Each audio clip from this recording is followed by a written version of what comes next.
জয় যিশু। আজ সাধারণকালের তৃতীয় রবিবার, ঐশ্ববানী রবিবার, বাইবেল দিবস। প্রথম পাঠ প্রবক্তা ইসায়ার গ্রন্থ হতে বাণী পাঠ। ৮ অধ্যায় ২৩ পদ, ৯ অধ্যায় ৩ পদ। গালিলিয়ায় অন্ধকারে পড়ে আছে যারা, তাদের ওপর একদিন উদিত হবে মুক্তি সূর্য। সেই জাফলন ও নাফতালি দেশের ওপর ভগবান প্রথম দিকে লাঞ্ছনা ডেকে এনেছিলেন বটে, কিন্তু পরে তিনি সমুদ্র পথের সেই দেশটিকে, জর্ডন নদীর ওপারের সেই দেশটিকে, বিজাতীয়দের অঞ্চল সেই গালিলিয়াকে ভূষিত করেছেন মহা গরিমায়। অন্ধকারে পথ চলছিল যারা, সেই জাতির মানুষেরা দেখেছে এক মহান আলোক। ছায়াছন্ন দেশে যারা বাস করছিল, তাদের উপর ফুটে উঠেছে একটি আলো। হে ভগবান, তুমি তাদের দিয়েছ অসীম আনন্দ, কত গভীর করেছ তাদের উল্লাস। তোমার সঙ্গ সুখে তারা আনন্দিত, মানুষ যেমন আনন্দিত হয় ফসল কাটার সময়ে। কেননা যে জোয়ালের ভার তাদের উপর চেপে বসেছিল, যে বাঘ তাদের কাঁধের উপর দুর্বহ হয়ে উঠেছিল, এবং তাদের নির্যাতকের সেই যে বেতখানি, সবই তুমি ভেঙে ফেলেছ, যেমনটি ভেঙেছিলে মিদিয়ানের সেই পরাজয়ের দিনে। প্রভুর বাণী। ঈশ্বরকে ধন্যবাদ। সাম সঙ্গীত ২৭, ১ পদ, ৪ পদ, ১৩ থেকে ১৪ পদ। ধুয়ো। ভগবান আমার জ্যোতি, আমার পরিত্রাণ। ভগবান আমার জ্যোতি, আমার পরিত্রাণ। কার ভয়ে হব ভীত? ভগবান আমার জীবনের রক্ষা প্রাচীর, কার ত্রাসে হব ত্রস্ত? ভগবানের কাছে আমার শুধু একটি মিনতি, শুধু একটি মাত্র চাওয়া, আমি যেন বাস করে যেতে পারি ভগবানের গৃহে।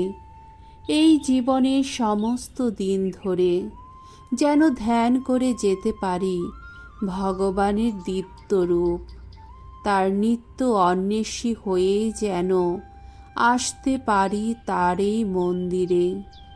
ভগবান, আহা কত মঙ্গলময়!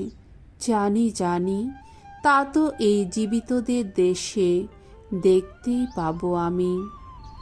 ভগবানেরই পথ চেয়ে থাকো, সাহস রাখো, শক্তি ধরো মনে। হ্যাঁ, ভগবানেরই পথ চেয়ে থাকো। দ্বিতীয় পাঠ করিন্থীয়দের কাছে প্রেরিত পলের প্রথম পত্র, ১ অধ্যায় ১০ থেকে ১৩ পদ এবং ১৭ পদ। খ্রিস্টমণ্ডলীতে কোনো রকম দলাদলি থাকা উচিত নয়। প্রিয়জনেরা, আমাদের প্রভু যীশুখ্রিস্টের নামে আমি তোমাদের কাছে একান্ত আবেদন জানাচ্ছি, তোমাদের কথাবার্তায় যেন একটা মৈত্তক্যের ভাব ফুটে ওঠে। তোমাদের মধ্যে যেন বিন্দু মাত্র দলাদলি না থাকে, বরং একই মনোভাব, একই বিচার বিবেচনার বন্ধনে তোমরা যেন সম্পূর্ণ এক হয়ে ওঠো। আমার ভাইরা, আমি কিন্তু খলয়ের লোকদের কাছ থেকে এই কথা জানতে পেরেছি যে তোমাদের মধ্যে নাকি বিবাদ বিতণ্ডা লেগেই আছে। কথাটা স্পষ্ট করেই বলি, তোমরা নাকি একজন এক রকম কথা বলে বেড়াও। যেমন বলে থাকো, আমি পলের লোক, বা আমি আপোল্লোসের লোক, বা আমি পিতরের লোক, বা আমি খ্রিস্টের লোক।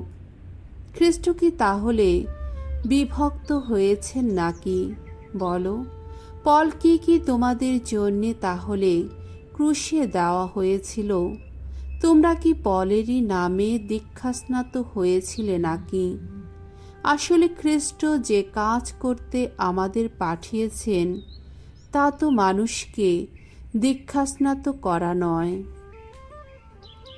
বরং মঙ্গল সমাচার প্রচার করা, আর তাও আবার সেই মানবীয় জ্ঞানের ভাষায় প্রচার করা নয়, পাছে খ্রিস্টের ক্রুশের নিজস্ব আবেদন তাতে নিষ্ফল হয়ে যায়। প্রভুর বাণী। ঈশ্বরকে ধন্যবাদ। বাণী বন্দনা। জয় জয় প্রভুর জয়। সকলকে শোনাতেন যিশু ঐশ্ব রাজ্যের মহামঙ্গলবাণী। মানুষের যত রোগ, যত ব্যাধি সারিয়েই তুলতেন তিনি। জয় জয় প্রভুর জয়। মঙ্গল সমাচার। মথি রচিত মঙ্গল সমাচার, 4 অধ্যায়, 12 থেকে 23তম পদ। যিশু গালিলিয়াতেই মঙ্গল সমাচার প্রচারের কাজ শুরু করলেন। পূর্ণ হল ইসায়ার ভবিষ্যদ্বাণী। যিশু গালিলিয়ায় চলে এলেন, কেননা তিনি শুনতে পেলেন যে যোহন কারারুদ্ধ হয়েছেন। এবার কিন্তু নাজারেতে না থেকে তিনি কাফারনউম নগরে গিয়ে সেখানেই থাকতে লাগলেন। এই নগরটি গালিলিয়া সাগরের তীরে, জাবুলন ও নাফতালি অঞ্চলে। এইভাবে সত্য হল প্রবক্তা ইসায়ার মুখে উচ্চারিত এই ঐশ্ববাণী। আহা, জাবুলন দেশ, নাফতালি দেশ, সমুদ্র পথের সেই দেশ, জর্ডন নদীর ওপারের সেই দেশ। আহা, বিজাতীয়দের অঞ্চল সেই গালিলিয়া। যে জাতির লোকেরা এতদিন পড়েছিল অন্ধকারে, তারাই আজ দেখেছে এক মহান আলোক। মৃত্যুর দেশে মৃত্যুর ছায়ায় পড়েছিল যারা, তাদেরই ওপর হয়েছে আজ আলোর উদয়। এই সময় থেকেই যিশু এই বাণী প্রচার করতে লাগলেন, তোমরা মন ফেরাও, স্বর্গরাজ্য এখন খুব কাছেই। একদিন যিশু গালিলিয়া সাগরের ধার দিয়ে চলেছেন। এমন সময় তিনি দেখতে পেলেন 2 ভাই, সিমন ওরফে পিতর ও তার ভাই আন্দ্রিয়, সাগরে জাল ফেলছেন। পেশায় তারা ছিলেন জেলে। তিনি তাদের বললেন, তোমরা আমার সঙ্গে চলো, আমি তোমাদের করে তুলব মানুষ ধরা জেলে। আর তারা তো তখনই তাদের জাল ফেলে রেখে যিশুর সঙ্গে চললেন। তারপর সেখান থেকে এগিয়ে গিয়ে যিশু অন্য 2 ভাইকে দেখতে পেলেন। এরা 2জন হলেন জেবেদের ছেলে যাকব ও তার ভাই যোহন। এরা এদের পিতা জেবেদের সঙ্গে নৌকোয় ছিলেন, নিজেদের জাল সারাচ্ছিলেন। যিশু তাদের ডাকলেন, আর তারা তো তখনই নিজেদের নৌকো ফেলে রেখে পিতাকে ছেড়ে যিশুর সঙ্গে চললেন। এরপর যিশু গালিলিয়ার সমস্ত অঞ্চল ঘুরতে লাগলেন। ইহুদিদের বিভিন্ন সমাজগৃহে উপদেশ দিতেন তিনি। ঐশ্ব রাজ্যের মঙ্গল বার্তা প্রচার করতেন, আর লোকদের যত রোগ, যত ব্যাধি সারিয়েও তুলতেন। প্রভুর মঙ্গলময় বাণী। খ্রিস্ট প্রভু তোমার প্রশংসা হোক।